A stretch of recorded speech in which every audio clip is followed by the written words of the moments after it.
Tan Fajardo and this is my story.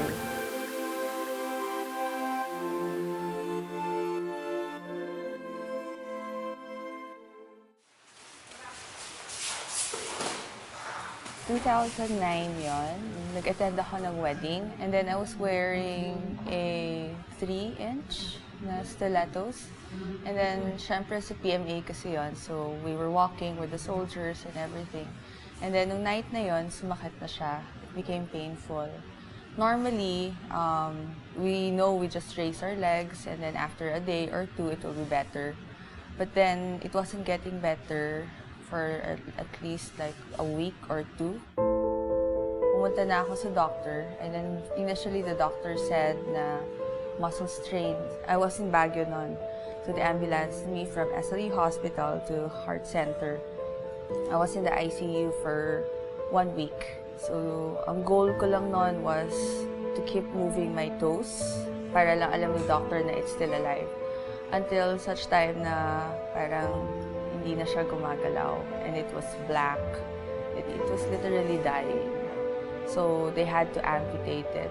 I stayed in Philippine Heart Center for a total of 3 months and with a total of 10 operations. 3 to 4 of which were amputation. Of course, it broke my heart. I was thinking about a lot of things like my sports, the way I dress, my clothes, my shoes, how people are going to look at me, how am I supposed to accept myself and everything. So it was difficult. I broke down actually. Come 2014, so that's like 5 years after the amputation, I was brought back to the hospital. But this was not for a medical problem, but because I had suicidal attempts and I was for detox for drug abuse.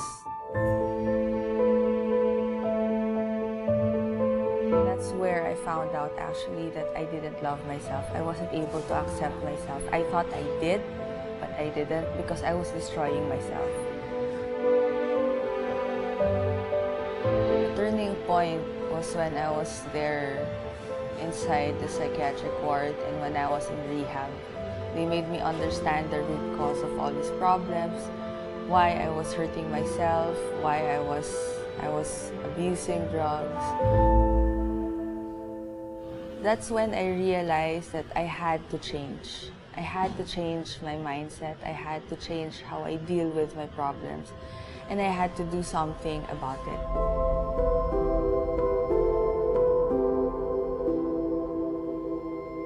I have this very close friend of mine, parang best friend ko noon, but now he's my boyfriend, si Austin.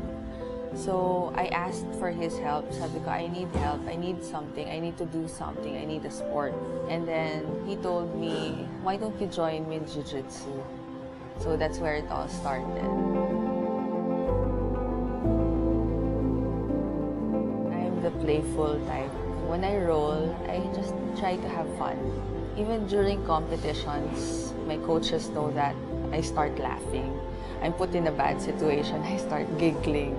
I start making jokes out of it. I make jokes out of my amputation. And then whenever I'm caught in a bad situation, I laugh. So I see jiu-jitsu as similar to life and similar to just playing. I tried wall climbing kasi 2008 and 2009. So parang I tried it like once every year na yon. And when I thought it was possible, then mas lalo ko siyang parang like now, matagal ko na gustong gawin. Pero I couldn't find anybody to go with me. Until of course, yung isang friend ko si Kat said na, okay, tara, let's go, let's do this. Sabi na gano'n. So yun, after that, wala na. The addiction also started.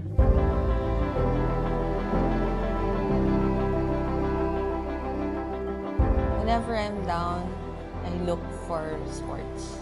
I go to my sports. I go to jiu-jitsu mainly because I know after this, things will be better. Because like what I said, jiu-jitsu is like life.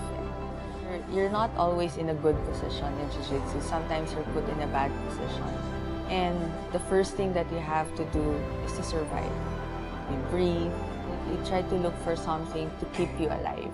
And then that's the time you look for solutions. Like when you're being zoomed in, I'm scared of judgment still. But for other people who are struggling, for PWDs, for women, don't be scared to try something different. Get out of your box and try something new. Because you'll never know kung yun yung parang thing that would help you in life.